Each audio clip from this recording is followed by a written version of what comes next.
One.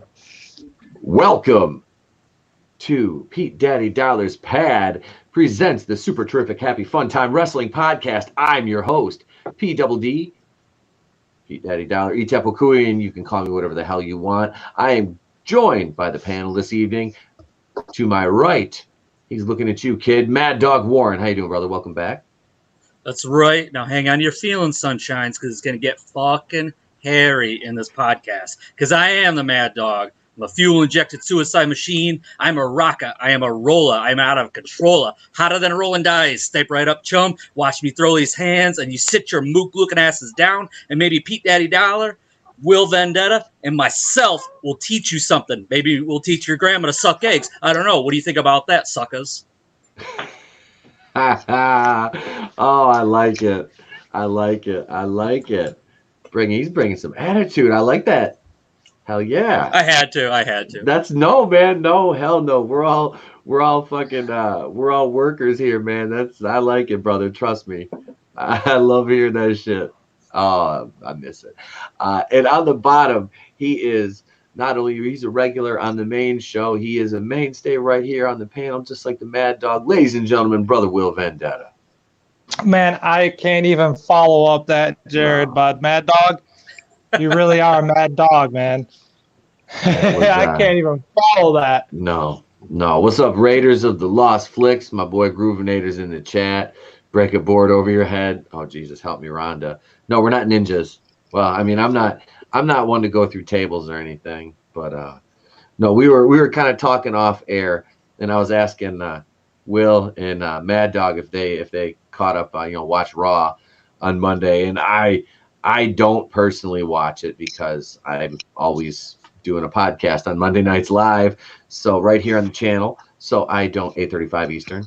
I don't ever get to watch it, but it's difficult to watch the product these days. It really is, and we were kind of talking about that and alluding to that before we came on the air. What and Mad Dog, you were kind of thinking the same thing, weren't you? It's difficult to watch now. Yeah, it's a little difficult to watch. I go over to my buddy's house and we watch like the main pay-per-views, but yeah, I don't really keep up with the weekly shows. It's just too much talk and not enough wrestling.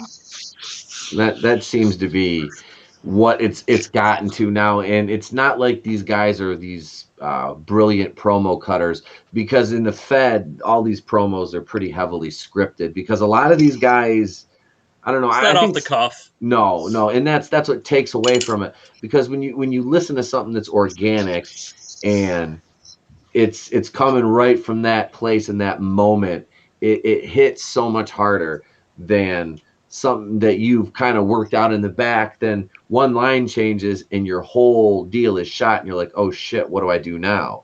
Right. Will, what do you think of it? Oh, sorry. Go ahead, man. I was just gonna say, it's like if you look at like the promos in the 70s, those guys were shouting, they were passionate about what they were saying, they look intimidating. It's like you kind of look at it as like, what if that guy came up to me in the bar and said those words? I'd be shitting in my pants. It's not like that now. You're not intimidated by those guys. Well, back in the day, if you were a big monster on TV and you got your ass whooped in a bar fight, well, guess who was losing the belt next week? They lived the gimmick. Yep. The coattail off that, man, I agree. I don't know. Honestly, ever since I got into the biz, man, officially became a pro wrestler, I guess, which better over a decade now. But ever since then, the magic of wrestling kind of, I don't want to say, it just, you get a different perspective of it, okay? It's like, now it's not just this mysterious show that you're watching on TV. It's more of this is a business thing now. So I noticed, instead of just watching wrestling for pure entertainment, I was watching it for more critique, studying, stuff like that, how to better myself in the ring, which is kind of what, they encourage you to do anyways, when, most wrestling schools do anyways. But nowadays, it's not the same. I like that I'm seeing more indie style gimmicks, indie style work, on screen, but it's almost like it's almost like it's a little too late. Like they should have, I don't know. Like Yeah, the I agree older with I that.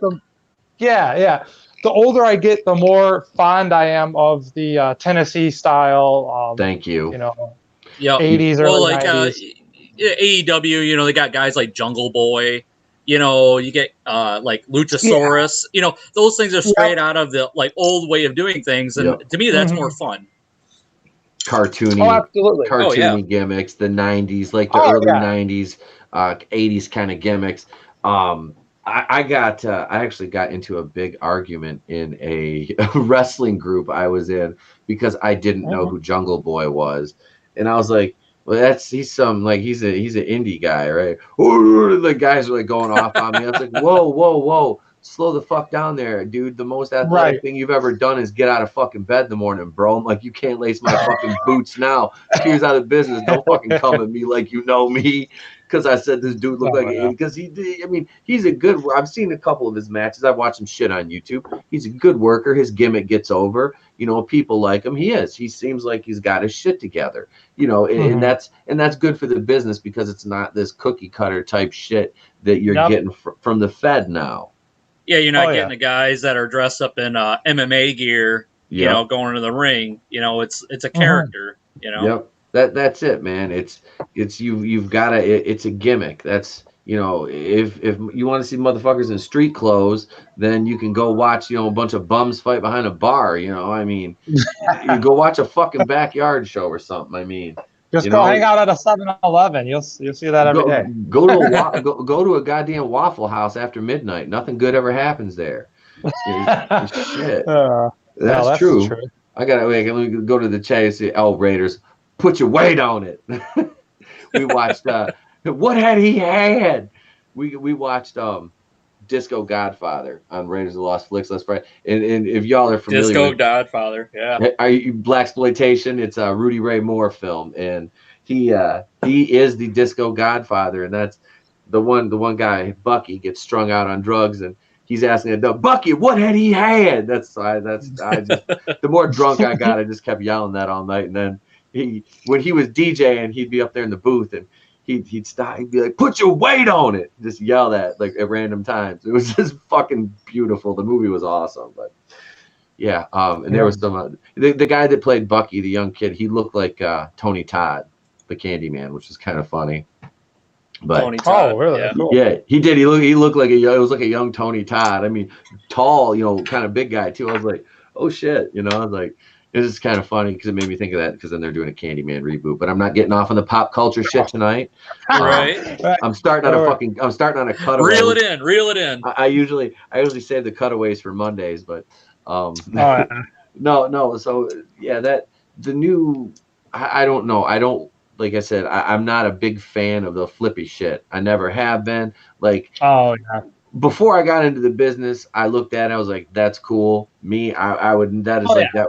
That is, I mean, but it has its place. Like if you look at you can't say like Tiger Mask, like when you watch any of his stuff, it's entertaining. It makes sense what he's doing, and he made it believable. It's not gratuitous with him, right? Same thing with like Juice and Thunder Liger when they were doing the corkscrew stuff. Yeah, a lot of flippy stuff, but it wasn't. They didn't look choreographed. It looked like a legit move. Yes. And that's what you said, like kind of going off that too. At the right moments, if you got a match with 10 moonsaults in it, I mean, sure, that's cool to see. I mean, when I was a super mark in my yarder days, I was all about that too. I liked watching matches like that, but then getting into the business, getting to know the business, psychology of the business. Yep. I mean. You got to be like Shawn Michaels if you're going to do a moonsault. You got to build up to it, or the Kurt Angles, build up to that move, I mean, those guys were athletic, but I mean, how many times did you see them, do flips, like they pop one off at a pay-per-view, but they'd really build up for that spot. And I think that's kind of, I mean, that's kind of how I never really did a lot of flips myself, but I know I can't do it. I tried to do it. I'm just not that athletic, I guess. So I had to. I did an I had elbow to build drop off around the it. second rope, man. That was like as high up as I was going. Well, I mean, you don't have to though. I was like, at the end of the day, I Yep. think people would remember a gimmick over a spot fest. Yep. Oh, definitely. Um, Well, look at like Jake If- the Snake. I mean, his whole match was all storytelling that led up to the DDT. You Yep. know, like you think Oh, about it, he didn't absolutely. have to do a Perfect lot. example. He could take a beating, you'd take some cheap shots, but then it all, Yep. you were like, when's he going to do it? When's he going to do it? And now- it told a story. And now look at Yep. the DDT. No, absolutely. I used the DDT in the middle of matches. That shit was a finisher. We were talking about this. We were talking about Last this time, yeah. Yeah, like a pile driver was a finisher. Now it's like you take a pile driver to set up to your finisher. I mean, the Canadian destroyer's like a clothesline nowadays. You know what I'm saying? Yeah, I mean, Jesus. the Canadian destroyer died the first time Tessa Blanchard used it on a guy. That fucking move died the first time she ever used that on a guy. No psychology there. Yeah, it was. Yeah, Brian Cage. Hey, Brian Cage, why did you agree to that, man? You might as well just hand her to your balls, big man. Well, yeah, like, and then you kick out of it the first, at the count of one you kick out. Yep. Yeah. But no, like back on the DDT thing, man. I always had the same, same with like a super kick. I mean, God, they throw those around like nothing now, which I'm guilty of that. Yeah, but it's because you could like kick people in the face for your height, Yep. Yeah, that's like a big boot for you. I mean, you're a tall guy. Makes sense. But no, I just like I'm not. I mean, I've used like I used to always use like a tornado DDT with my gimmick. That was kind of one of my falsies, I guess. But that's exactly what I used it for, as a falsie. Like, okay, like it's a big move. It should be in a spot where a big move would go, to make it look, going back to the Jake the Snake days, I mean, now it's just such a belittled move now, I guess, it's everybody. I think it's the number one move that people do when they forget what the next damn spot what to do. Yeah. I guess I'm just going to DDT this guy. Like, yep. It's a filler. Like, yep. And exactly. That was it. I was just like, oh shit, here, come here, fuck it. Well, if whoever I'm like, if they don't, it's like I tell you exactly. I'm like, this is what the fuck I'm gonna do. This is exactly what I'm gonna do. This shit is fucking checkers. It is not chess. It is not backgammon. I'm going to do this to you and just roll with it. Okay. And if you fuck that up, I'm gonna fucking fuck it. Come here, DDT. I'm smacking on the back. We're going down real quick. DDT. That's it. Pretty much. I mean, it's an easy fucking move, and then you can just kind of go into a rest hold right there, and I'll work back into your build up. It works. Mm-hmm. It's kind of like the DDT is now fucking like easy. a rest hold. It's a rest hold. I'm pretty sure, right? And then I'm pretty rest hold. It's a fucking rest hold now. It is, man. I mean, I'm guilty of using it. I've noticed myself more in my older days of wrestling to try to think ahead. So like instead of doing the DDT, I think, okay, well, how about a Russian leg sweep instead? I forgot this, where I'm at, what's going on. Or if I just need a filler, like, how about a snap suplex? Yeah, that's something different, But yeah, no. And that's you got to work more. You got to work a lot of singles and before your tag gimmick. And to me, that's one thing that I never really got was. I mean, I got to work singles matches, but there was always other stuff involved. So if I was sitting back and we were talking about a match, there was always like, oh well, there's going to be this spot and this spot on the outside and this interference and fucking that's to me it was like I loved what I did. I loved my gimmick. It was fucking because I basically got to create, book the whole, I basically got to do it my way. I got to do a Sinatra. Everything I did that's pretty sweet. Was my way. And I mean, with some exceptions, obviously, and a few compromises here and there. But I mean, basically for the most part, that was me. And I really wanted to do to get a just straight outside of the box, and that's why I really wanted to go to another promotion. But it was difficult to say, hey, I just want to go by myself. You know, when you're part of a fucking tag team, you can't exactly just be like, hey, I'm gonna go over here. Fucking glare. I'm gonna go over here and I'm just gonna do this whole fucking gimmick by myself, you know. And that's kind of like a fuck you. And I couldn't have done that to James at that point. I'm gonna go work over here, you know, but I don't want, you know, no, you know, we were a team, so. But right. I really just to be able to sit back, all right, and sit there backstage with one person and be like, this is who you're focused on. This is our dance. It's just us. There's no outside interference. There's no fucking, you know, there's nothing else going on. It's just a match. That, you know, maybe a promo, you know, you got a little program going on, but it's just the two of you. You know, there's no fucking managers, nothing. That it's very cumbersome to be part of like a big stable like that. Right. I like that you and James had that. You know, I really never had like a traveling tag team gimmick. You know, it was always like IWE, you know, Sons of Sanity gimmick. And then NWR we did the Rising gimmick. But it was just there and there, you know, and I was the same gimmick, the same character, but just with different teams. So that kind of, you know, but there was the original Sons of Sanity was actually myself and Gideon Malice. We started that a while, like 2011. We did do some traveling. We did a couple matches, couple shows down in Indiana and stuff as our tag team gimmick. But is that the one where you did the drunk preacher gimmick? Was it that one?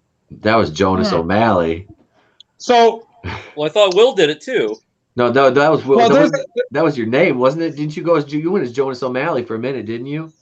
So there's a little bit of confusion there because this isn't the first time I had this. I was never a drunk priest. It was a cynical priest or a drunk Irish guy. Oh, okay. So we just kind of matched it all together. Okay. Yep. Yeah. So the drunk Irish guy was O'Malley, and he was the, you know, if I were to work a babyface. I tried the Will Vendetta priest gimmick as a babyface, and it did not go over. Manny made me do it, matter of fact. Go. And it didn't work. I got an idea, dummy. I got an idea, dummy. Here. It didn't. Look, dummy. I know you. He just goes, "I want you to work baby tonight." I was like, and it didn't work. And it was the only time I ever did it as a babyface. Never seen the light of day again. But no, yeah, I did the drunk Irish guy. I don't think I was ever in a tag team when I did that one though. So, but it was over. It worked. I remember the Guitar Hero. I remember that down in Saginaw, bro. I remember the fucking Guitar Hero gimmick, man. Coming out with the little plastic guitar. That shit was so fucking fun. It had to be fun though. So that Rocky Shocker uses that was my first. Yeah, he does. Yeah. Even comes that up was to like my really first bad ever real music. gimmick. Yeah, nice. I started the Guitar Hero gimmick back in Clash, and I was tag teaming with the Wrecking Ball. We were called Wreck and Roll. Okay. And it was like Wrecking Ball was this big monster, and he was always serious, and I was like the goofy, over the top bubblegum babyface, and he was always annoyed with me. But we always went over. Actually, we did a run with the tag titles down there. That was fun. Yeah, it was a cheesy gimmick. Fuck it. If it gets over though, fuck it. Who cares? You know that's the thing. Is like I've looked at guys and some of their gimmicks, and some of them make me shake my head. But then there's some of them that they're like hesitant to do it because they think that it's going to be cheesy. And it's like that's going to get over. It's not stupid cheesy. Yeah. There's gimmicks that I've seen that are like cringy, and it's like why? Oh yeah. Like why? Yep. And one of them, I think he kind of carried his gimmick over into his real life, and he still kind of dresses funny. You know who I'm talking about, Will? You know who I'm talking about. You know who I'm talking about, Will. You know, it's kind of like, oh God, I don't even want to say it. I do, but I don't. Right. Fuck it. It's kind of like being gay with extra steps, but you know what I'm talking about. Oh, yeah, yeah. Is it kind of fitting you should do a Michael Jackson gimmick? Oh Jesus. Let's play nice. I'm throwing dirt. Fuck it, whatever. Oh No fucks given. no. What? We go ruin my comeback. Shit. God damn it. I was gonna book myself over myself. I finger poke doing myself every day. It hurts. I'm sick of taking these bumps.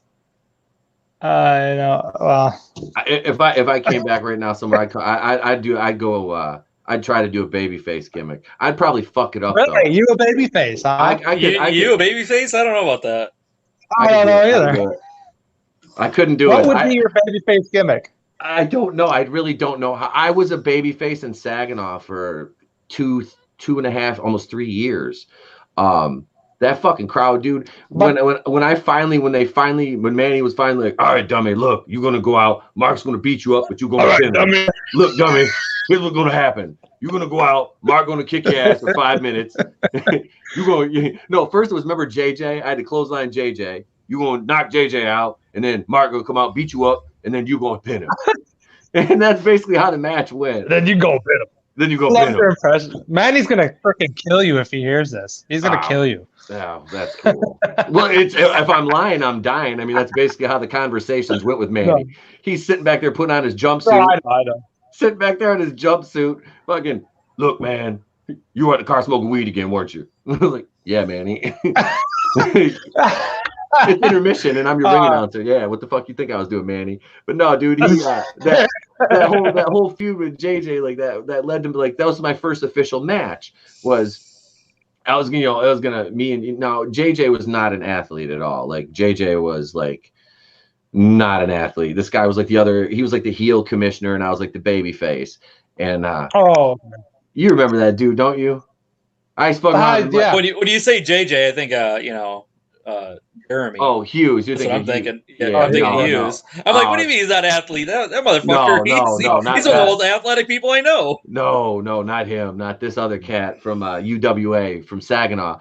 And this motherfucker, like, he would try to like keep up with me on the microphone, and it was just like I might as well have been talking to Helen Keller. Because I come out and like the first time I said something to him, because he's like, I'm JJ Cadillac, and this motherfucker come out looking like just like, I mean, got his clothes out of a Lost and Found, and this is like his gimmick. You know, he's supposed to be like a baller though, and I'm like, motherfucker, I'm like, you call yourself JJ Cadillac, you come out here looking like Bobby Buick. So I would have the crowd would chant Bobby Buick at him when he would talk. Nice. I would just like, I had him like, so we finally got the match, and and I had to kind of put him over for a minute. I let him get an eye rake in on me and shit, and because I was like way bigger.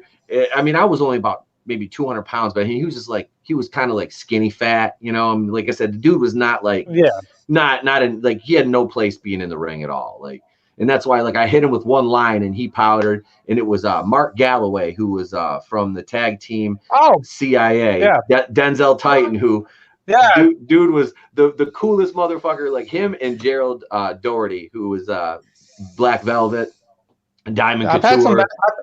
I've had some good matches with those two guys. Yeah, man. Like, I really wish I would have got to work with them where I was at when I left wrestling, because that would have been fucking fun. Like, they were super cool guys, great workers. And Mark was one of the most safe people I've ever been in the ring with. Like, oh, absolutely. My God, absolutely. He was, and I apologized to him beforehand. I said, I'm sorry, man, I'm not fully trained. And he was like, dude, I'll take care of you. He's like, don't even worry about it. Because a lot of guys, a lot of the boys were kind of like fucking hesitant with me getting in the ring. Like, I remember I wore Dillinger's boots. I had his boots because I was like, I wasn't going to go out there in tennis shoes. I was like, fuck that. I wore warm-up pants. I had like an Under Armour type, like, sleeveless shirt. I probably could have went shirtless, but I didn't. And I fucking just went out and I did the deal. Like I said, I went over and like I got like 2 seconds of shine after I went over, and then Mark and Diamond came out and just started putting the boots to me, and then Malice came out and did the save because he was working Diamond for the heavyweight title that night, and I kind of powdered. But yeah, that was the first. I think it lasted like, it was about 12 minutes. We went. Cool. And I remember I came to the back. It was a good feeling because I came to the back and everybody was really fucking cool with me. Like, damn, all right, so you're kind of one of the boys, So that was but that was my first real official match. Well, I mean, sometimes I've seen it in many shows where whether a manager or a ref or an announcer, anybody other than an actual wrestler has, Yep. stepped in the ring to, whether it's just an angles or something part of the storyline or just to fill in for a battle royal. Yep. And usually, if you're around the business long enough, you're kind of soaking it in. You kind of got the gist, even if you aren't trained. I wouldn't recommend someone who's like, oh, I've never taken a bump before to go out there and try to work a 10-minute match. But I'd been in for I think almost 4 years at that point. And I was physically I had probably 9% body fat at that point. I was training all the time. I was in good shape. I just wasn't big like I was later on. But no, I looked, like I said, I looked like a worker. I didn't have all the mechanics down, but I think and looking back at the match now, I'm like, oh my god, but it was funny, man. The feeling of it and all, man. It was just and I was a babyface then, and if I would have trained, if he would have given me that the rub and helped me train like I wanted him to, I would have stayed a babyface down there. I probably would have stayed in Saginaw. I would have never come back north, because I had that crowd eating out of palm of my hand. Even when I was just a ring announcer down there. I mean, I was selling T-shirts. All right. I mean, I was signing autographs at intermission. I had a gimmick. I had entrance music. I mean, fuck. I had that feud with Rick Green. I mean, and he had that was fun. That was a lot of fun. I mean, those shows are great. A little secret here, when the first time I worked UWA and you were down there, I remember because you really stood out because you had you just looked like a worker, Yeah. And it was I actually thought you were I thought you were I didn't even realize you were just the ring announcer at first. I was like, oh, this guy should be in the ring. What's going on? It was you were almost intimidating. Not to sound like a little bitch here, but no, that's funny because I'm the biggest bitch on the face of the earth. I'm so laid back and shit. I'm not really it takes a lot to get me angry, a lot, especially now. But people have said that to me, and I'm like, I really, I don't ever, think of myself as being intimidating to anything more than a 4-year-old. But well, you meet some workers and some just, I mean. They just look badass, which I mean, you should. You're a wrestler, right? But then you're like, oh hey, hi, I'm Will, and they're like, oh hey, what's up, brother? Good to meet you. And they're like, oh well, this guy's a big ass teddy bear, awesome, So it's kind of like that. Yep, that's and I've had people like that I've met, where it was like Abyss. The first time I met Abyss, I was kind of is he gonna be? Because he's a big dude. I mean, he's not fucking huge, but I mean, he's 6'9" and 290, 300 pounds at the time, and he's a big motherfucker, And he walks up to you and he's like, "Hey, you just smoke a joint?" I'm like, "Yeah." Got another one? Yeah, you're a bitch. Fuck yeah, I was like, as long as you take a picture of me with your mask on. He goes, deal. I'm like, and it was so, because you could see his fucking eyes were all blown back through his fucking mask in the picture. It was kind of funny, but he's one of those guys. He's got to post it. He was just cool as fuck, man. He was really cool. I gotta see if I still have it. I know it's probably on Facebook. It's from Apex. Did you ever work for Apex? Oh no, see that was right around the time my son was born, and his mom did not support my aspirations at all. All right. So it got a little rough there. So I did take a year off, I think then. Yep. Almost not like I'm doing now, but right now I'm literally doing it because of I'm focusing on another career and shit like that. But yeah, that I wanted to. I think I forgot who it was. It might have been you or Chuck that I tried to get booked. Fell through for some reason. I can't remember. I think you mentioned it to me because I remember going to Chuck and telling him he should bring you in. I regret not working one of those shows because I've heard everything I've seen. I was like, oh man, this show's got it. It's pretty sweet. Oh, dude, they were fun. Yeah, I missed out, man. I really did. That kind of bummed me out, but It happens. there's another company working there. Working there now it's at the Diesel Concert Lounge. Oh yeah, okay. In where Chesterfield, New Baltimore. Yep. Well, what's his name? Yep. I saw it on Instagram. Orville, referee Orville. You remember him, right? Yep. Orville Houston or what? Yep. NWO. Yep. Yeah. Yep. NWO. That's it. Yep. He posted a couple pictures on Instagram, and I was like, dude, who's running there? And I can't remember what company it was now, but I'm like, I just like to go down there and watch a show because that venue, well, first of all, they run it, it's a motherfucking bar. And like, you're standing in the ring and the bar is 20 feet from you. And they had some cute ass little waitresses. And I would always walk up to them before the show, give them like $10 each and be like, hey, if I'm in the ring and you catch me on waving, bring me a drink. And they would bring me drinks right to the ring. Remember, we had to play the fucking Cheers song. We had to play the Cheers song when she walked me a drink. Oh yeah, dude, it was just a cool venue, you know, like I said, other than the fact it was a bar, but yeah, it was fun, man. Actually got a clip from something we're gonna show. Hang on, let me turn my camera off here for a second. Do a screen share. That's those bar shows, man. Like I worked a few shows for IBW down in at the Tolkien Lounge, man, and that was one of the Tolkien Lounge would have been a lot of fun. Like I've seen a lot of concerts and stuff there. I was thinking, like when I was in there, it's like what if they ever did any wrestling shows here? And sure enough, you know, they did. All right. No, yeah, dude, and the crowd down there very responsive. I mean, it's just I believe it. Check. It was fun, man. It was a lot of fun. Here's from the good old Diesel Concert Lounge. This is right before I took off before my kid was born.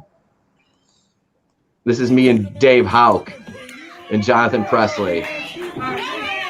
Oh yeah, John. Yep.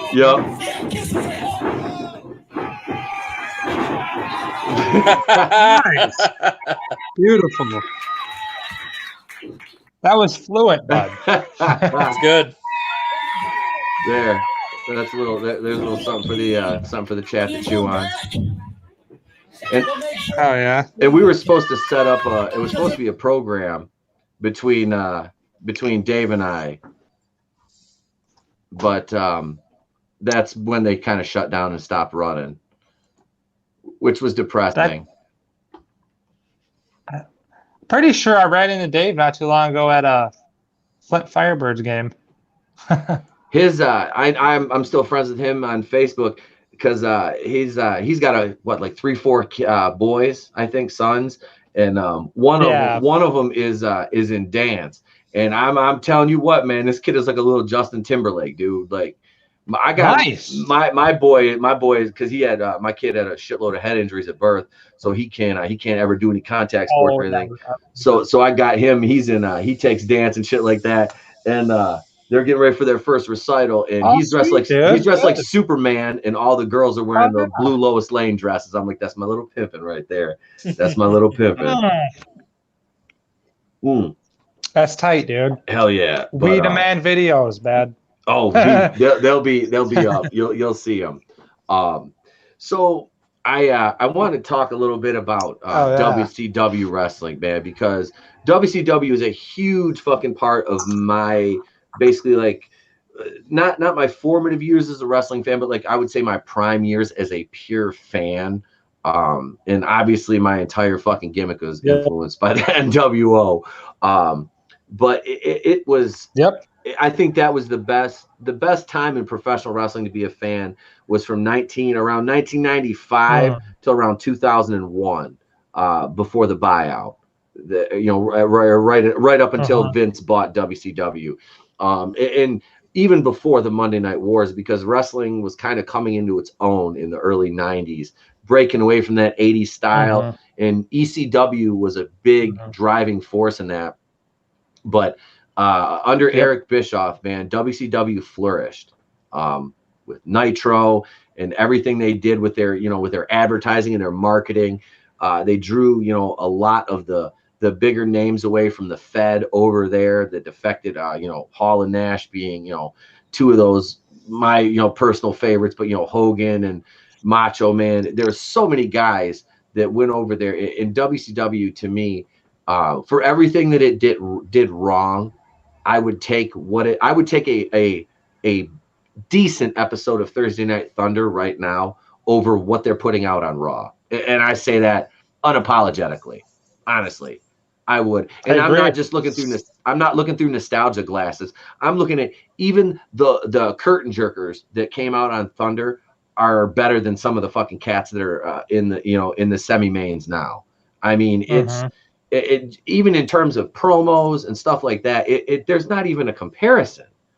It's not, and that's bad because it's like you want to see a good product. You really do. Like if wrestling. I look at wrestling as almost like Star Wars now.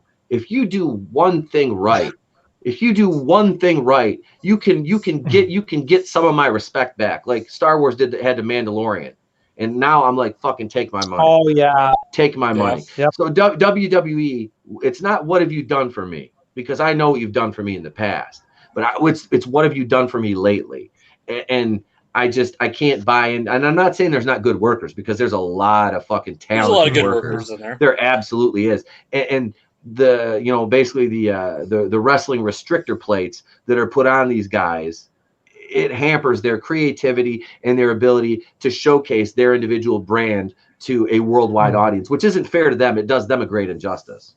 Everything's so scripted. Like, I mean, talking about nowadays, it's not like, back in the day when you go, hey, what do you want to do? I don't know. We'll figure it out when we get out there. Yep. You know what I mean? It just, all they had was the finish. Yeah. And then you could create something organic. But when you, have restrictions of what you can do, you have to do this. And then you do, they do the rehearsal show or whatever. And then also you put it on. It's just like, it doesn't feel real. It feels like a stunt show. I mean, that's what wrestling is. Yeah. But the curtain's down, you can see what's working on behind the curtain. You don't want to see the great and powerful Oz. Right. It boils down to storytelling, making it look organic, and that's all psychology. I'm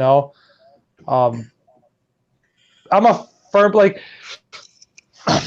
believer, like, even like, and it's the little things that make the biggest difference. Like, if I'm working a match, I'm getting my ass whooped, someone's got me in the corner, they're working me over in the corner, I'm not just taking the boots, I'm trying to push the guy away, I'm trying to kick the guy away, I'm trying to, it's about just staying into it, keep telling that story, don't stop, seems like you don't see that a lot.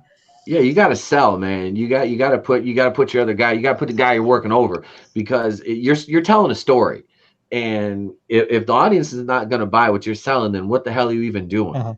And still put yourself over either, because in a street fight, you're not going to sit there on the ground and let someone stomp the shit out of you. Absolutely. You're trying to get away. That fight, you got to have the audience live vicariously through you. Yep. They have to feel the emotion. Yep. This past Saturday, me and Dennis had a match, and I came out, or his goons dragged me out, and I was in a straitjacket. Dennis literally beat the hell out of me. I had a belt around my mouth, took the belt off. I got like 15 lashes. The whole thing was me trying to eventually get one hand, escape out of the straitjacket. And then, get one hand free. Well, meanwhile, he's beating me over the head with a trash can, just having fun, just being, but you're still fighting. You're still trying. Yeah, I was still fighting. I'm still, trying to get out, move. And then, as soon as I got my hand out, the crowd popped, because it led to that moment, exactly. And it's just telling a story. But really, we didn't have to do a lot of wrestling moves. Actually, I think there was maybe 2 the whole show. So, but it was all about that psychology and storytelling. So the people felt that struggle, because they physically can't do anything, because they're sitting in their seats. I can't do anything because I'm in a straitjacket. So they're vicariously living through me, as if they're in that position. And then of course they're going to have emotions, along with the show. So their eyes are always they're watching. That's exactly what you want. Yep. That the fan interaction. That's another thing. It's so different interacting with the fans as a baby face than it is. Like I prefer Yeah. I prefer being a heel because it's It's so much easy. easier to make people. It's so much easier to make people hate you. But Yep. that's the thing is that people think it's easy to be a heel because if you're not a good heel, they'll just be indifferent towards you. And, Right. and Yep. that is Yep. in the fuck you even doing, bro? You're not doing anything. You're not doing anything. If they're indifferent towards you, if you're coming out and you're calling them a bunch of dirty scumbags and they're just like, and you hear crickets, like you're fucking, laying it down, and as soon as you walk out, you don't even have to say anything, and they're booing you. Then you've got something right, and the heels, Oh yeah. the true heels. That's what's always been able to do is you don't even have to say anything, Yeah, you can't even get The your Rock, promo out in the ring. In the ring, you can't even get that out. They're booing you so bad. Yep, and that's when it's like you want to get that promo out, but at the same time it's like, well, shit, I'm just gonna sit here and enjoy this because they don't want me to fucking talk. It's like that's a good thing. They're invested in hating me. Or you get like James, who's got a megaphone and he makes people hear what they have to say because he can talk over everybody. Or he's got those glasses that say like "you suck" and shut up. With the LED glasses. He never needed. His mouth is naturally. He never big. needed a megaphone. He never needed a megaphone. No, he never did. But that was the last person who needed a megaphone. It was. Oh. I remember this. God, yeah, it was. One time at up at IWE, I was trying to cut a promo, and I think it was with Dennis and his angle, and I was trying to cut this promo, dude, and everybody was booing so loud. I mean, so loud. I couldn't even hear it myself on the monitors, man. Nothing. I cut this promo, and they're so loud. They're booing me. They just and I don't know, man. I was kind of proud, and it was so hard not to like smile during this promo because I'm like, oh man, I don't even have to do anything, and these people want me dead. Like, it is what you do. And some of them probably legit did. Well, there was one show we worked together on, Will, and I was in the back, and the crowd was so hot on you guys and booing the hell out of you guys. I felt bad. I was like, oh man, it's like that's so bad. You come out and you and Cody, and you're like, dude, they hate us so much. This is awesome. I was like, all right, well, he's happy. Okay. I was like, I don't feel bad. And they did, man. No, you're right. This could have been this what I'm talking about might have been the show you're talking about too. And then I remember one time, I think it was with you, Pete, with this big tag gimmick we did where everyone started throwing trash and bottle cans and whatever paper they had, and like that was when we won the straps. They did that to us twice when me and James won the straps, and then the night we turned JJ heel and we beat the fuck out of A Wicked, I think it was. Dude, it was like Nitro. They threw fucking so much garbage in the ring at us. And me and James, I remember that because we came backstage. We're like, dude, that was like WCW in '97. That was I went to Cody and I was like, dude, are we in WCW? What's happening here? like, this is awesome. Yep. Like that, I had some of my best. That was that. Oh, sorry. Did we lose him? He left us on a cliffhanger. Are you there? Oh, I'm here now. Yeah, sorry. I can hear Will. Yeah. Okay. All right. I got you. Yeah. No, the IWE, man, I had some of like my most, my fondest wrestling memories there, just because the crowd there is just, oh man, like no other, man, that was some good time there for sure.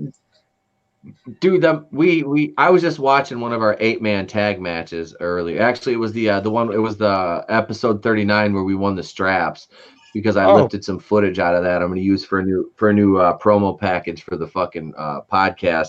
I was actually nice. I recorded some of Will. I got to get some of Jared too because I'm going to have a new intro video package for the show. So yeah, so Yep, I'm gonna put together a little something, man. I was like, for the three of us, I was like, shit, I was like, we all got ring time in, so I can get some video footage and slap that together. But yeah, I was watching that match and I was sitting back and I watched the one before that with the Cartiers, and I'm like, I fucking hated those goddamn matches. Oh my god, 8 motherfuckers in that ring. I'm like, oh, why, Lord? Can't. It was so easy when we were working the Deans, because it was like me and James working one person. Right. It was like the equivalency of like a handicap match. Because they're so fucking. But the Cartiers, small. that's like working 6 people. Yep. Fucking Tim and Rick are just big boys, I was like, Jesus Christ, I was like, me and James are big guys. I'm like, yeah, these two are fucking big, Then you had Will and Cody, and then we had it was D&D in the one match. Yep. Those two are I know Rick is still working. Is Eric still coming out and working shows for IWE? Eric comes in once in a great while. Rick, yeah, he still comes out. He'll be at the next show. He still works, but yeah, Eric, yeah, it's just, all of a sudden he'll just be like on the card, and it's like that's a good thing. Yeah, he's fun to work with. Yeah, he's a good kid. Well, he's a good kid. Ton of matches with those guys. Well, yeah, you guys were working. We had some first night I came in, you guys were working for the belts, because I remember I had to get involved in your match or some shit. Because that's when they were. Yep. Because that's when, what's her name, Jessica was dressed like fucking the chick from Pokemon. Them goddamn little overall fucking booty shorts Misty, on. Yeah. Misty. Yeah. Misty. Yeah. Jesus Christ. Just remember the ass. That's it, man. I just remember the important stuff, baby. Just remember the ass. I remember the first. No, dude, no. The first and only show I worked at MWO. Me and her. We're out in the parking lot. It's like 10 minutes before Klaus is going to run the fucking meeting. And she's like, do you want to smoke a blunt? And I'm like, you said the magic words. So we're sitting out in her car, and we walk in, like, and everybody's already in the fucking ring, and Klaus is talking. And we just walk in and just kind of sit down. And, John, I remember because John kind of looked over at us. I'm like, yeah, and I didn't know that was going to be my last day in the fucking business anyway. But I'm just like, whatever, I'm like, and then we're in the locker room. This is pre-show. Me and James are sitting there, and I went out and burned another one with fucking, I can't remember who it was now, but somebody else. And he comes walking over to us. And he's like, hey, I want to talk to you guys. I'm like, oh fuck. I'm like, God damn it, I got us kicked out already. Fuck. And he's like, we're gonna put the belts on you guys. Oh, it was that day. Okay. Yeah, it was the last fucking show I ever worked. I'm like, okay. Okay. Here's a funny Jessica story. Okay. So it was a Halloween show, and she's got this makeup on, like a skeleton. She's putting fake blood all over, and she's got her booty shorts, and she's got blood on her leg. And in front of everybody, I come up to her, and I'm like, hey, Jess. And she's like, yeah. I was like, do you need a tampon or something?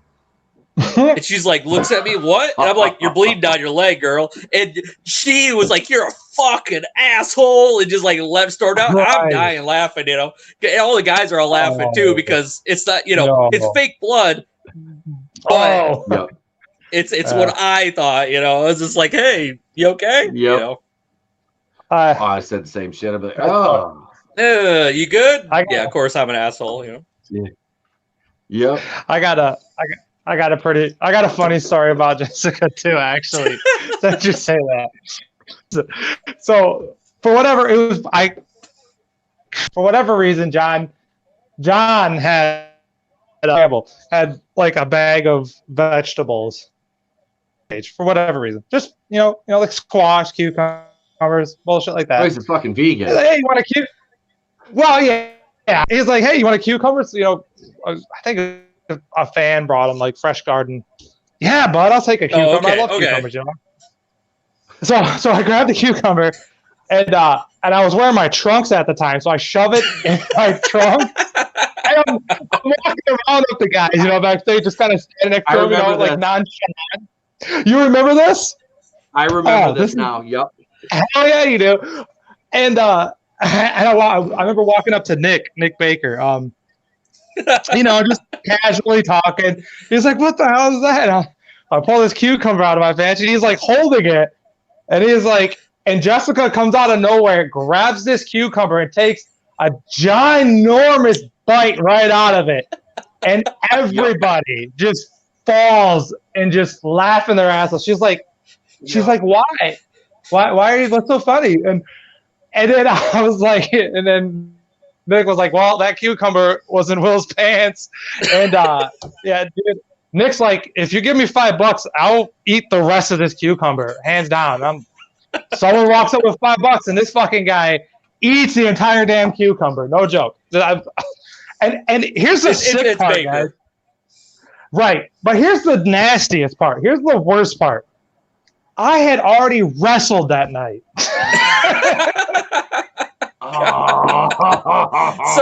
So it was pickles and vinegar, is what you're saying. You pickled it. Yeah, I did. I mean, I was going to take the son of a bitch home, wash it off, put it in a salad. I don't know. But Jesus, I mean, oh my God. Oh, yeah, man. Yep.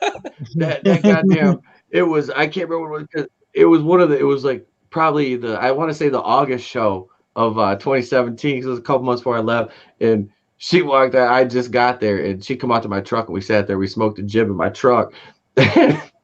We just got out, lit up a square. And here comes Dennis and John out the door, and I was like, "Whew, that was good timing." And we went in for the meeting. We're all sitting in the ring, and I sat in the corner on the opposite side of the ring and just kind of put my arms up. And she fucking just comes over and sits right between my legs and like leaned back on me. I'm like, what? You're like, oh. I'm not gonna be able to, thanks. Like, and of course, John like gives me a dirty. I'm like, "Hey, my hands are up here, bud. Hands are up here." I'm like, "I'm not gonna be able to get up." I was like, "Don't move, don't move, don't move." Oh no! You're not gonna be able to move. Hey, at least you had baggy pleathers on, so. I didn't even have my gear on yet. I think I was still in my jeans or my sweatpants. I was like, whatever. I'm a Japanese strip club businessman outfit. It's like sweatpants and a fucking hoodie. Tuck it up, bud. No, tuck it up. Better fearing. There's a lot of times you'd show up in like almost like a full suit. We're like, where the fuck did you come from? A funeral? Jesus, man. Yeah, this was Pete every show, bud. Yep. Yeah. When I was coming in, man, it was like that's how I was taught. You're supposed to look presentable when you come to the venue, you know. And there's a lot of times I'd wear a sport coat and shit. I'd change my clothes and then set up and stuff like that. But I'd always show up with a sport coat or something nice on, But then after a while, I got comfortable in Saginaw. I just drive up straight thug nasty. I didn't even care anymore. It was like big old baggy shorts and fucking Jordans and the hat backwards and big ass chain on. And I'm like, I gotta fit in. These shows are in the hood. I mean, yeah. Oh yeah.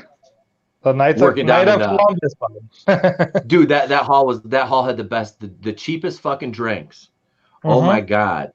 Like you would walk. Okay, so the bingo hall was where we'd set the ring up. Manny would set the entrance up at the door to the kitchen. The locker room was the kitchen, and then the back door to the back door to the kitchen. You would walk out of there, and your fucking gear bag would smell like fucking deep fryer, no matter what. Like it was gonna happen. Like that bitch hadn't even run that day, and you would still smell like fucking deep fried food when you left. Man. I was always hungry as shit. No matter if I was high or not, I was always hungry when I left.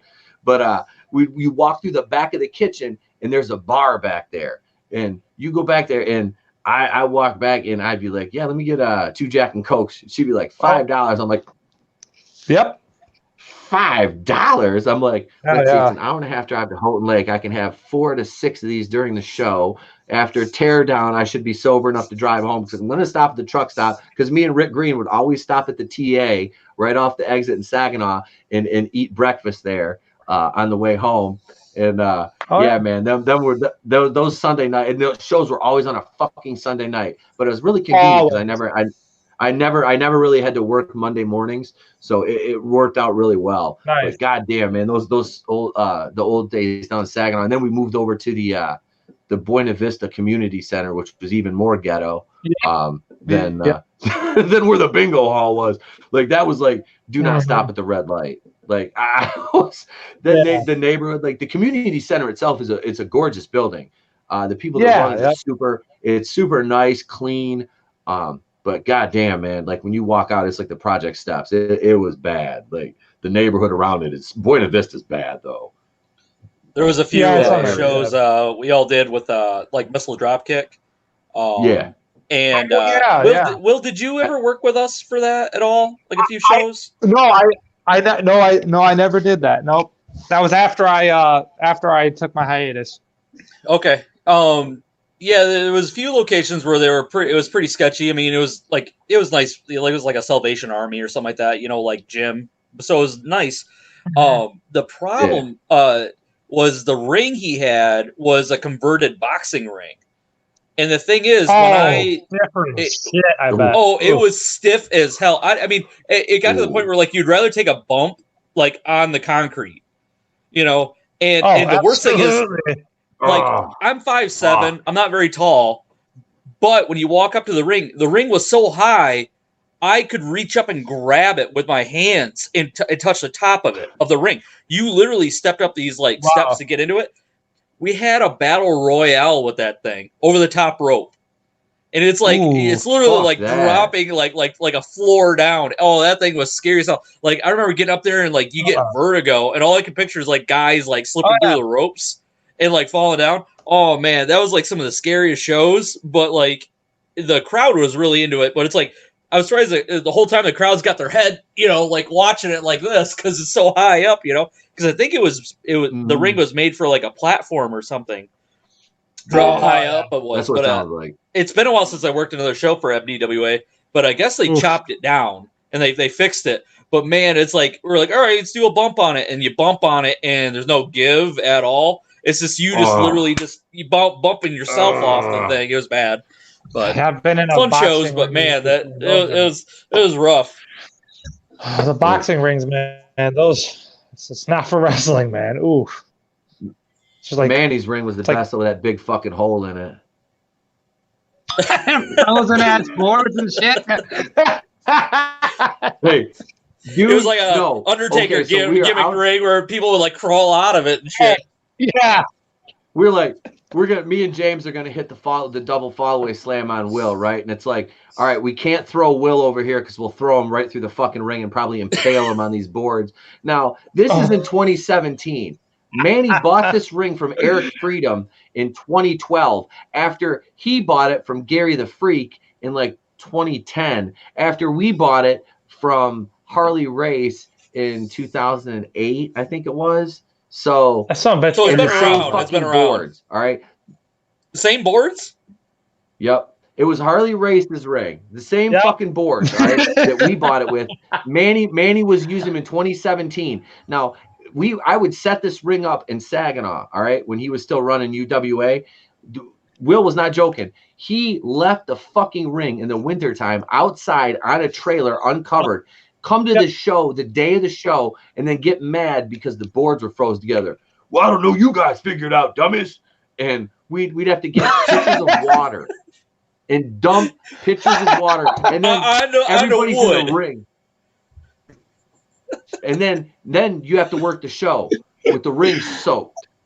Oh, it's so funny. So it's so freaking true, man. It's not even if I wish I was exaggerating. I'm not. And then, like I said, man, the boards were cracking. When we owned the ring, the boards were cracking, and we were like, we're gonna have to replace these boards. It went to Freedom, then went to Manny, and when I started going down to Manny's after he bought it, I'm like, you have to replace these. No, they're good. Just flip them around. Flip them around, motherfucker. What? Flip them around. Bitch, they're still gonna break. Oh my god. Well, it's funny because like when you set up Manny a ring, Logic 101. Oh, just flip it around. Well, like when you set up. You set up a ring, okay, and then you get used to all its like weirdness to it. You're like, oh yeah, it's fine. We bump on this like this all the time. Like the IWE, the small one. We put like that thing was held together with duct tape and stuff because we duct taped the seams and then we duct taped the iron bars down so they wouldn't wouldn't come out. But we were like, that's how it is, and it looked just fine, and it worked. Well, one time I brought my girlfriend at the time, I brought her to a show. She watched us set it up, and she's like, "Are you guys using duct tape?" And I was like, yeah. She's like, that looks scary as hell. And I'm like, yeah, it'll be fine. She goes, no. You guys are duct taping the seams of those boards together. I'm like, yeah, we always do that. And she's like, nobody's got hurt. I'm like, nah, it kind of adds to it. Don't worry about it. This is how I put it together. Don't worry about it. It's fine. Don't worry about it. Don't worry about it. The tarp will cover all that. You can't see any of that, But she was just like, just so like scared that the thing was just gonna like crumble together, That is awesome. That's man. Shit. That's I hate those people. Goddamn. I hate those people who are like, no, I would say like I hate those people that are like, oh yeah, it's like you're just falling on a mattress, right? Like. Oh yeah, it's a trampoline, right? Right. Until you get them in the ring, and then they go to take a bump, and then they hit their head, and then that's not so soft, I thought this was fake. Don't tell them tuck their chin and watch what happens. Back of the head goes right off that fucking mat. Oops, sorry about that. Forgot to tell you tuck your chin when you back bump. Whoops. Don't want to be on the other side of the Will's going to be my retirement match. We're going to end up having a backyard match and putting it on fucking live. We're going to live stream it on my YouTube channel. Backyard match. I got the fucking... What? I'll ref it. Wait. Yeah, there we go. Wait, what? You don't live that far away, man. You come out, we can put this shit on the channel. I'm coming up this summer, bud. This summer, bud. You better be.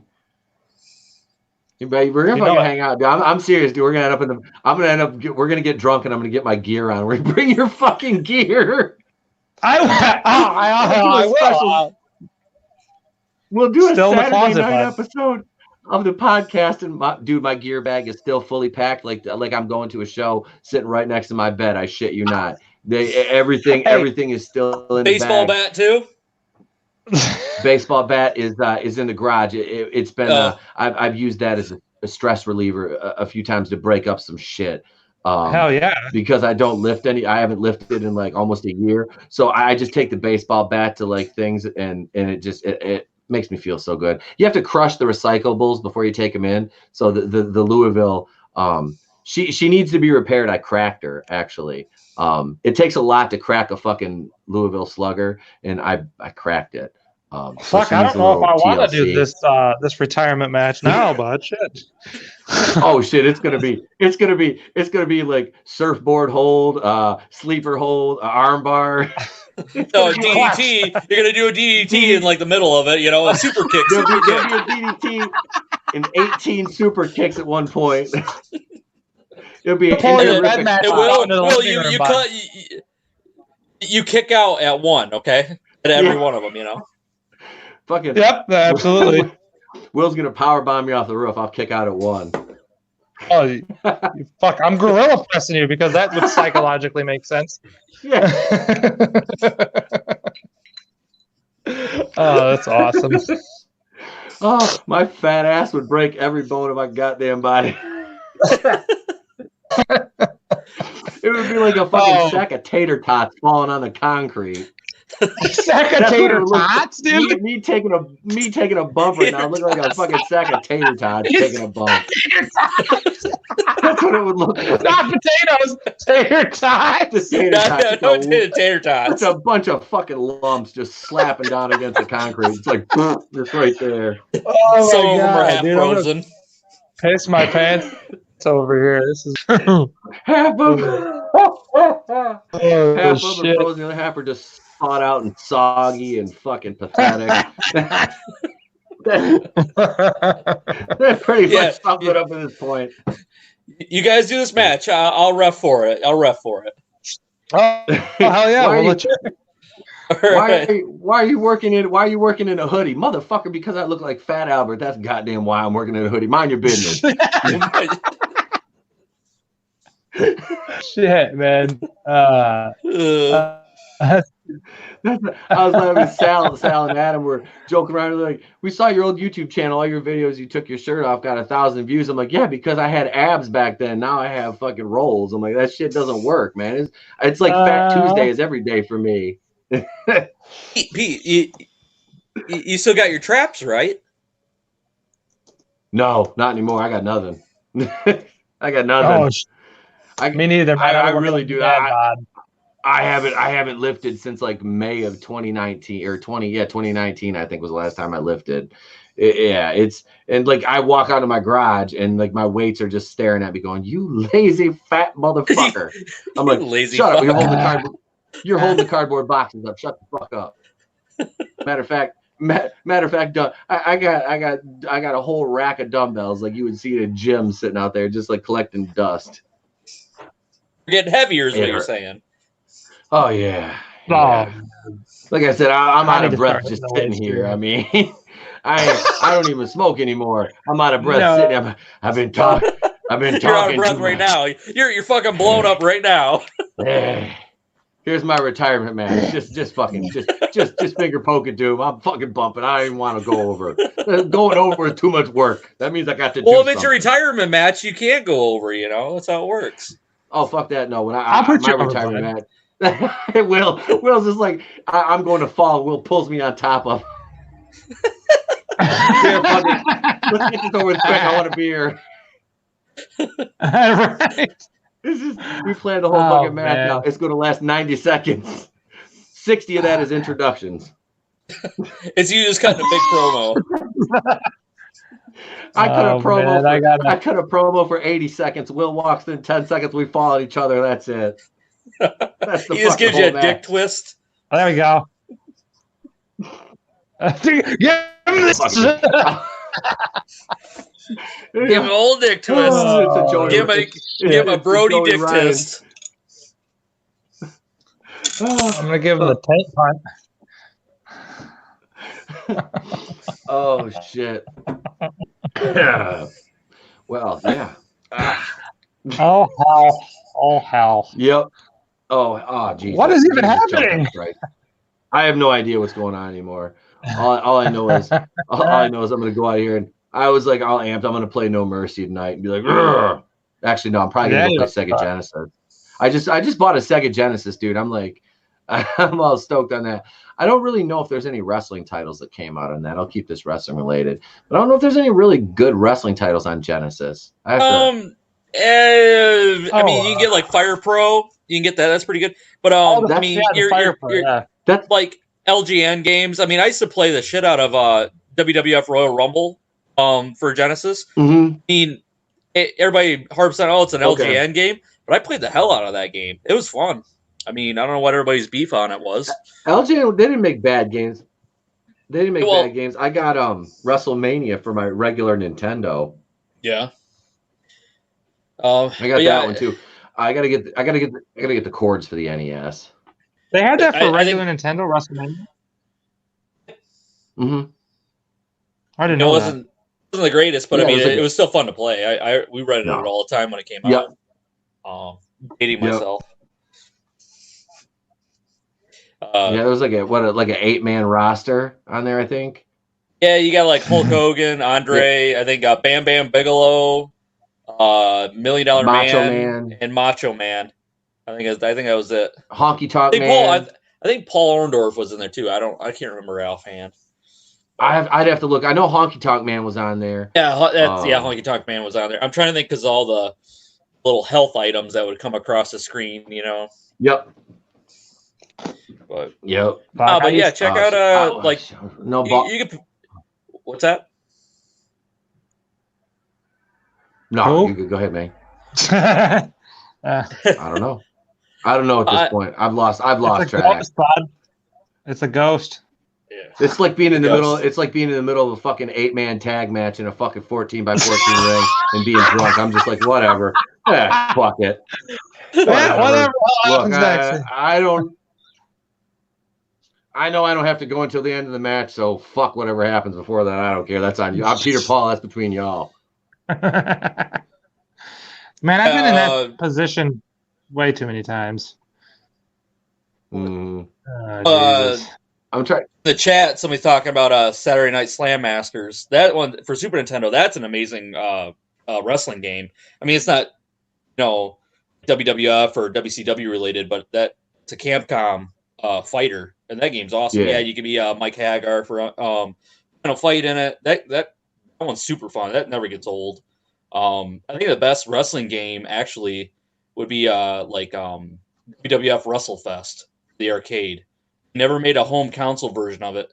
Right now, there's a game coming out here, I think in a month or something like that, called Retromania, and they took basically that style of that WrestleFest, and they updated it. So they got like a lot of indie guys in this thing, and they got like the Blue Meanie and like Legion of Doom and all that. Cool. I mean, it's really, really cool. It's like I've been following it for the past like 2 years. It's like they really been play testing the crap out of it. It's supposed to come for just about every system, like I think like the Wii or like Nintendo Market, and like you get it for like Xbox and PlayStation, all that stuff. But yeah, Retromania. I'm really looking forward to that. Just because it's like that for the Switch. Do you know the Switch? Yeah. Oh, sweet, cool. I'll have to get it for that. Oh, dude, yeah, you just check it out. It's just called Retromania. It's that old school sprite, like graphics.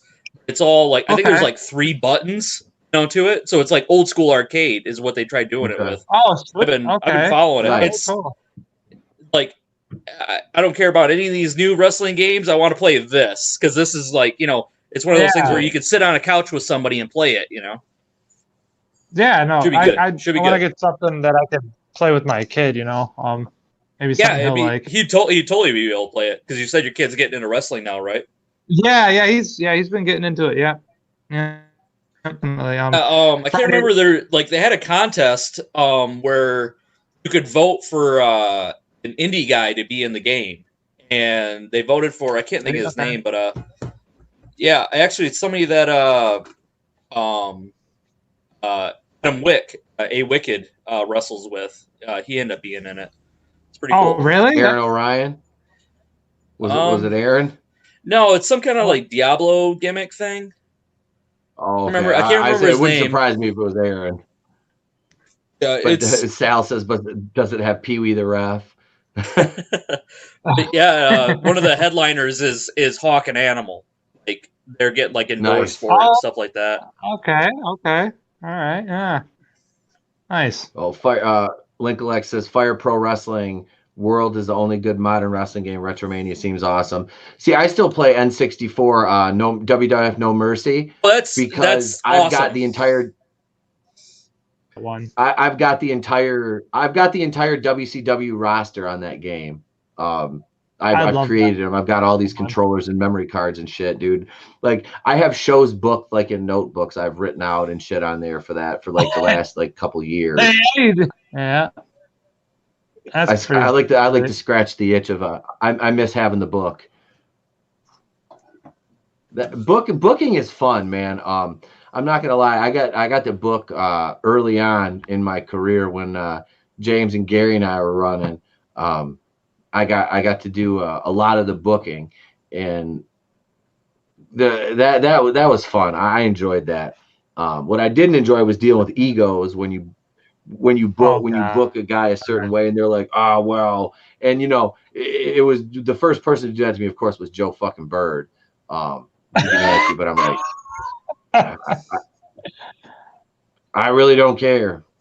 I'm like, man, you're bitching about you're working a 5-minute match, dude, and you're getting paid like $10. Shut the fuck up and go work the match. Like he didn't want to work Super Solaris, who's like a bad, I'm talking about Brandon Secord. He used to tag team with Jake, the Painkillers gimmick. Oh yeah, you know what I'm talking about, Will? Yep, I do. Yep. I've had dude's a fucking he was good back then. He didn't have he wasn't as big as he was. Like he got built. I think you worked him when you worked down at Manny's. I know you worked him. But he was really thin back then. Clash, actually. Okay. When Okay. I did a tag gimmick with them, tag match. Yep. Oh, you tagged with him? Okay. No, I didn't tag he with used to him. It was work a under a tag. mask. Oh, okay. Yeah. Yep. That was years ago, man. That was fucking. Oh yeah. What was that Jake dude's name? He used to work as like Jake Strong or whatever. Jake nothing. Jacob. Yeah. Is that what he's working as now? I think. I don't know what his Impact gimmick is now, though. I'm not sure. Oh, is he on Impact too? Yeah. Yep. With use. Shit, he could job out to Tessa. He could job out to Tessa too, man. One thing's he probably will. Shit, motherfucker, get a good enough push and be like, we need to put our world champion over on you. Here's a 125-pound female. Take the Canadian Destroyer, motherfucker. She's gonna be the Captain Marvel of pro wrestling. She is the fucking fat pan mediocre pro wrestler. Except I don't know. Pete's triggered. Pete's triggered. Triggered. Motherfucker.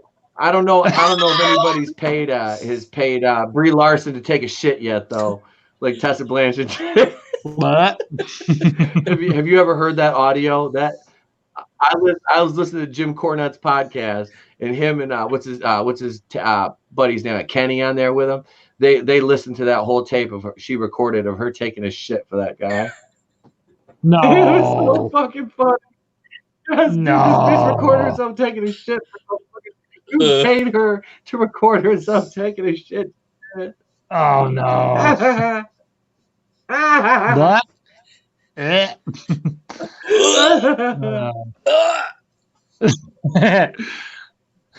I wish I was joking, but I'm not. Damn. I can't make this up. That's just like that. When what's his name? Pete's gonna put the link right here. Right here. Drop the links, boys. I'll find Corny. I'll find the episode of Corny's podcast with that on it, because oh my god, dude, he plays the fucking. Listening to it alone would be terrifying, but listening to it with Cornette doing commentary over top of it is somehow palatable. Jim Cornette to take a shit is somehow funny. Oh, it hurts. It hurts. Oh God. Oh boy. Get over somehow. She's got to get over somehow. And if one way or another, apparently she's not above it. If you gotta take a shit to get over, whatever, you know. Will we lose Will? Where'd Will go? I know he said he had to leave. He had to leave at 10, but I thought he'd say goodbye first. At least say bye. You know, we were all looking at where'd he go? Oh, there we are. Sorry about that. I had to plug my phone in me out when I did that. Oh, okay. Maybe you gotta take a shit or something. So, I was maybe he's like, I got an idea. I gotta use my phone and take a shit. You want to listen to that Tessa Blanchard fucking audio privately? He's like, I'm not listening to this motherfucker. Yeah, then he's gonna record. To take a shit. I have some weird kinks, boys. Just a few. Yeah. Yeah. Unfortunately, defecation is not one of mine. So Tessa, you're out, girl. You're out. Speaking of the female workers, did y'all see Beth Phoenix take that RKO from Randy Orton? I think it was from Monday night. I saw my former bae get hit with a hell of an RKO. She kicked Orton because I guess him and Edge are working at Mania. Is that what I think? That's what that's leading to. Yeah, they're kind of leading to it. I think. We still got the chamber. That'd be sweet thing coming on, but I don't mind that. Yeah. Well, wait. What? Well, WrestleMania is what next month? Is April, it the first weekend of April? It's like it's April. But yeah, the next pay-per-view is chamber matches or whatever it is. Yeah, Elimination Chamber. I haven't watched a pay-per-view since last WrestleMania, and that's when I did my when I was just starting my Anchor podcast back then, and it was like I just started out and I was like 9,986,000 minutes. That's how long fucking WrestleMania lasted. Jesus Christ, dude, that was the longest pay-per-view I've ever fucking sat there. I was like, I can't do it. I can't fucking do it. Like, I'm not strong enough, dude. It's like 75 hours long. The Royal Rumble they start that bitch on wasn't Wednesday. too bad. The Royal Rumble wasn't too bad, but it's just because it had some good, like at the beginning, kind of drizzled shits, but when like Edge came in and stuff like that, you actually seen like some real emotion. You know, you're just like, oh shit, Edge, really? Oh my god, I feel something. Yeah. You know, that kind of crap. You know, that was pretty good. You know, at the end, you're just like, fuck, Roman Reigns is gonna win this. You know, you just had that feeling. You know, but then it's like Drew McIntyre. You're like, oh really? Okay, yeah, this is good. I felt good. You know, after you watch, he didn't fucking groan the whole time. You know, that's a lot. And you know, when I was just a fan, I used to love the 3-hour pay-per-views. And now that I watch it through a jaded lens of I'm just sitting there and I really like, I watched last WrestleMania with my friends, and you know, they're all like, you know, they're all wrestling fans. You know, they used to come to the shows when I worked. You know, they're good. They're wrestling fans. You know, and you know, now they understand the workings of the business now because kayfabe is basically dead. But still, very dead. You don't have the same perspective as somebody who's been there in, you know, in the business. So for me to watch wrestling with just a bunch of fans I don't want to say I can't do it because I can, but I don't want to ruin it for them because I'm so fucking cynical. You know what I mean? It's like you're sitting there and you're like, that was fucking shit. And they're like, yeah, you know, and I'm like, you know, I don't want to say, you know, like, I don't want to be that guy. I don't want to ruin it for them.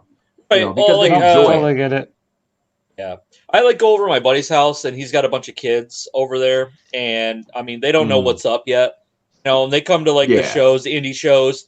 And they, you know, they still cry when I get beat up, you know, and stuff like that. It's like they still have that sense that it's real, you know. Yeah. And when they're watching the pay-per-view, it's like I have to stop and think, you know. It's like we're sitting here tearing this match down, you know, because we're smart about it. They're just watching it how we did when we were kids, and it was just we seen these guys larger than life beat the hell out of each other, and you just wanted the guy you liked to win. We didn't think of the stuff. Okay, what happened to happen? You know, what was going on backstage? What caused this? You know, we look at all the factors when really we should just be watching the story unfold. But then we're like, oh, well, that was a shit story because of this. You know, we don't have those innocent eyes anymore. You know. Nope. No. It's once you're in the business for any length of time, it is really impossible to we seen behind the curtain, you know, we know what's up, you know, it's like, I mean, we don't know, we're not mind readers, but we're like, oh, well, they're going to do this because of this. And then it happens. You're like, oh, yep, told you, you know, they're going to do this because they think it's the opposite of what we're thinking, you know? Yeah, it goes back to what I was saying at the beginning of the show. Yeah, man, it just kind of loses its, you know, its magic. The magic of it.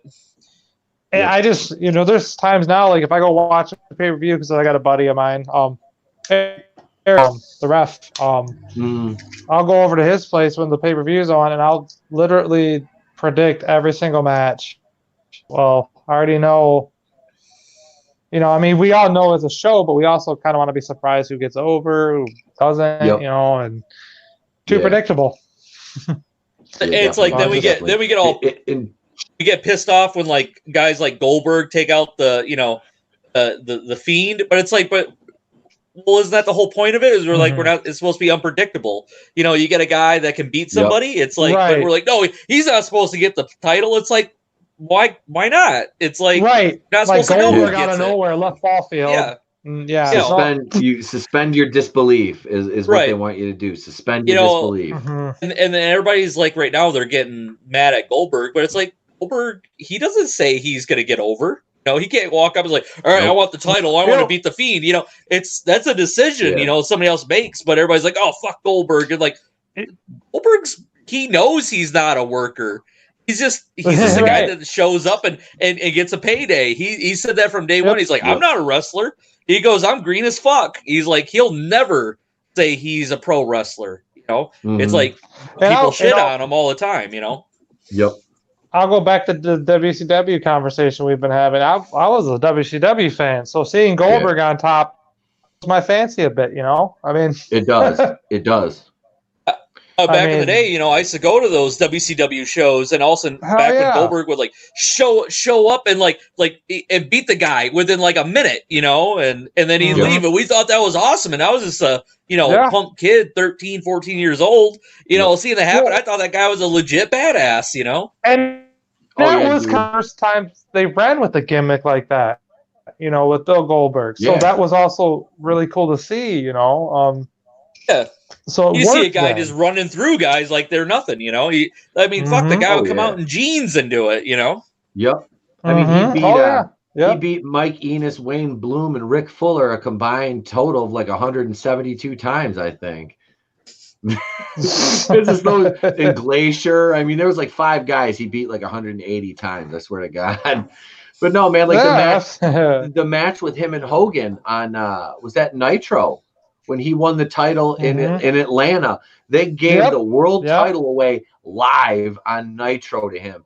Raw would never do that at that point. Oh, hell no. WWF would never fucking dream of doing that. You know, and that was the beauty and the brilliance of Eric Bischoff, man. He was fucking smart.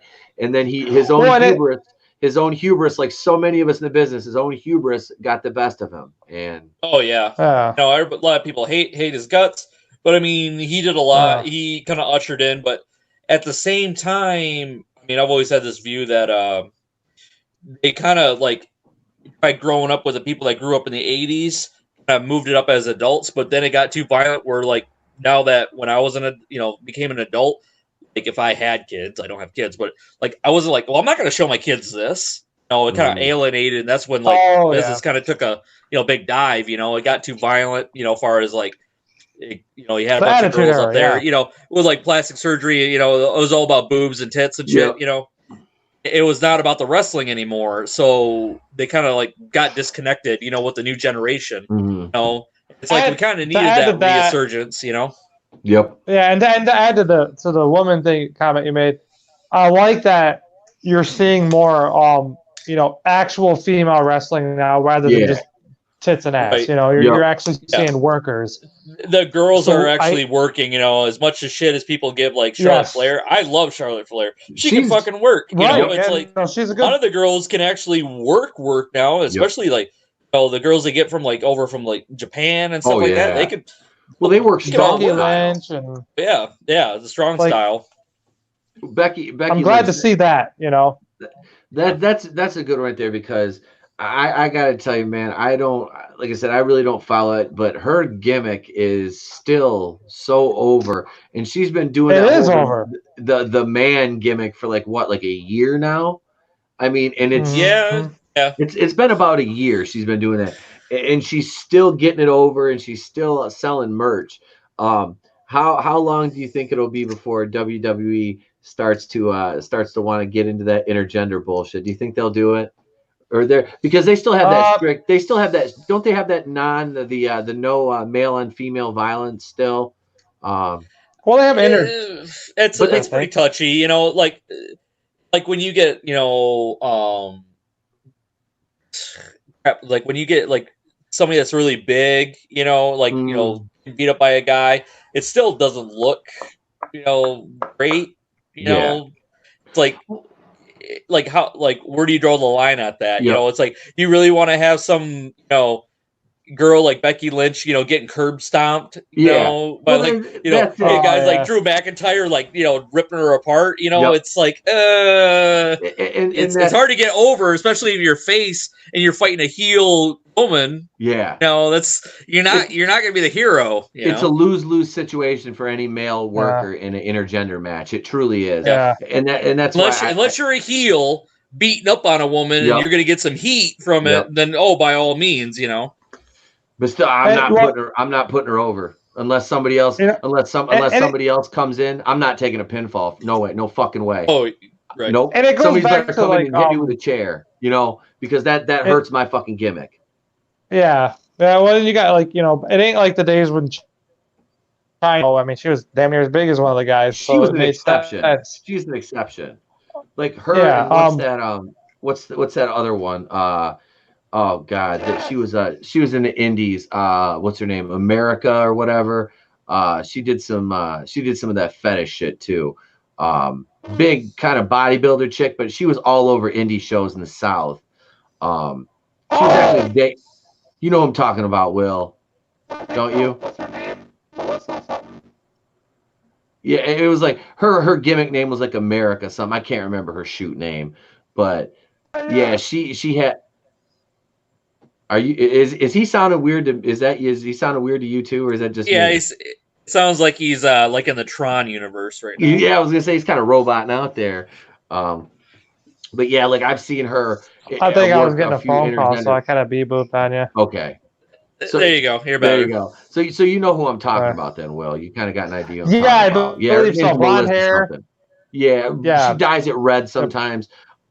She Yeah. was like not just built, but she was taller too. So that made it look like she was like China's like five, probably like 5'9", you know, around there, which, you know, she's not one of, you know, the girls that are like, you know, like what's her, you know, like a little 5'3", you know, I mean, you can be muscular, but you're 5'3" still, honey, you know, I mean, you're fighting, you know, it's like Tess Blanchard, you know, she's in good shape. Don't get me wrong. She's in great fucking physical condition, but I mean, like I said, you're 125 pounds still at the end of it all, you know? Right. And Right. I mean, that's what really, like, the whole thing is, like, the intergender wrestling never benefits a male. It really doesn't. It doesn't do any good for the guy whatsoever. I mean, I was thinking It's not storytelling doing away any favors. or like faster and smarter. You can might make something, but it's not your run of the Well, mill. you do a big man match, you know, essentially is what you're going to be doing. You know, if like if you know had a guy who's a little bit slower, and you got to have the girl like, you know, outthink him and, you know, wrestle smart, take him off his feet.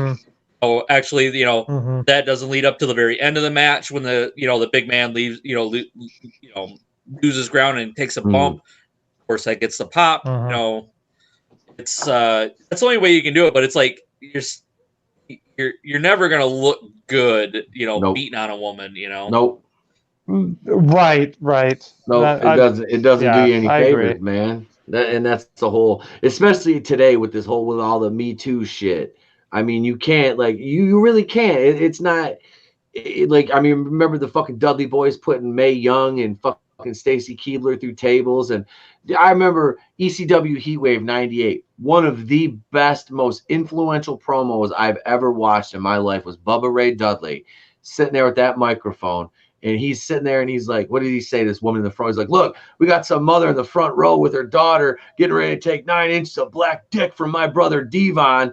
And just like, I mean, just straight up, like, goes like, I mean, he's like just fucking just tearing into these people. And he goes in this guy in the front row. He's like, you fat motherfucker. The guy was running his mouth to me. He's like, well, fuck you then. If you can't come to us, we'll come to you. And they went down there and he smacked him in the fucking mouth. I'm like, that right there, dude, that is like heel fucking, like, that's heat. Like, that's nuclear fucking heat. But I mean, dude, the Dudley Boys back then were the most fucking violent tag team. I mean, they were killing people in ECW, and it was they got, I mean, their shit was over. I mean, they came out, they fucked up Taz. I mean, you know, they broke up the Eliminators. They beat the shit out of New Jack and Mustafa. We're gonna do an ECW episode. We might even do like an ECW. If we can find one of the matches, we'll do a fucking like a watch party or something where we'll throw on some ECW matches. Fuck yeah! Do a critique thing. We should do that next Tuesday, man. Let's just watch a match. We could do that. We'll have it'll be cool because we'll have Dave on too. And like I said, I've been talking about it, and he was going to be on tonight. His work schedule didn't permit it, so we rebooked him for next Tuesday. And so if we have him and if Brody's available too, we'll have a hell of a panel to watch. That'll be a fun night, boys. Oh yeah. Get Brody in there. He'll it's gonna be a fun night. Oh yeah, well it'll definitely be a good time. So I think this is about a good spot to leave off. We've been going for about an hour and a half, and I want to stop on the night. See, you said an hour, and see, we get talking and get rolling, and start laughing and shit. It's like we could keep. Oh, we could go on all night. We can talk all night. Yeah, this stream could go on for 10 hours. Let's see. Wait, I want to go. Lincoln7 says the only time I remember a male face attacking female heel was Rock and Stephanie at WrestleMania. Yep. Well, The Rock. See, that's the thing. The Rock was. The Rock can do no wrong, man. Like. Rock could do anything he wanted, you know. He could do no wrong. Outside of when he first debuted and they tried to make him a babyface and nobody was buying it. When it didn't work. He embraced that heel role, and the rest is history. Because now, I mean, the most electrifying man in sports entertainment. Still to this day, I mean, and the dude you look at him, I mean, this motherfucker could walk into the ring and still put on a 5-star match. Fuck you, Meltzer. He could have a 5-star match. He could, man. I mean, the dude, it'd be a hokey match, but it'd be fucking hilarious, and it'd be awesome, and you'd eat it up, you know, the whole time. Because it'd be gimmicky, you know. Yep. Oh God. Oh yeah. He'd be doing the people's elbow, and he'd be fucking doing his eyebrow shit. And, I mean, he'd just be doing everything you knew what he was gonna do. Yep. Of course, he'd have to cut a promo. Oh God. Yeah. He'd come out there in a fucking suit. And then cut that promo and rip his shirt off. Yep. Then just have a 5-star match. You know, you just work in track band. Yeah. Oh shit. Well, this has been episode 2 of Pete Daddy Dolla's Pad, the super terrific Happy Fun Time Wrestling podcast. I'd like to thank everybody in the chat, Lincoln7, Salvador, Groovinator, Goober Brothers Entertainment. Everybody who stopped in and said hello. My panel, of course, Mad Dog Warren and Brother Will Vendetta. Thank you guys for being on again. Yeah. And we will be right back here next Tuesday night, same bat time, same bat channel, right here on Temple Cooings, the place to be reviews, where I've been here with all of you. And what do I say at the end of every video? I say, if I don't see you, have a great day and a pleasant tomorrow. Oh yeah, and I might as well plug while I'm at it. I guess it's my fucking stream. I guess I can do this. Tomorrow night, the boardroom makes its return. We'll be over on Raiders of the Lost Flicks channel. My brother, the Groovinator. We haven't had a boardroom meeting in God, it's been about a month. So we're gonna do it up. That'll be live stream number 3 for the week. You guys are gonna get a single release video for me tomorrow, if not 2. Probably only 1 because my kid has a half day of school, so I won't have 5 hours to edit a 10-minute video tomorrow. So that being said, I'm out of here, guys. I'll see y'all next week. Thank you all for joining us, and drive safe. Be sure to tip your waitress, and stay away from Brie Larson's glitter feet. That's all I got to say about that.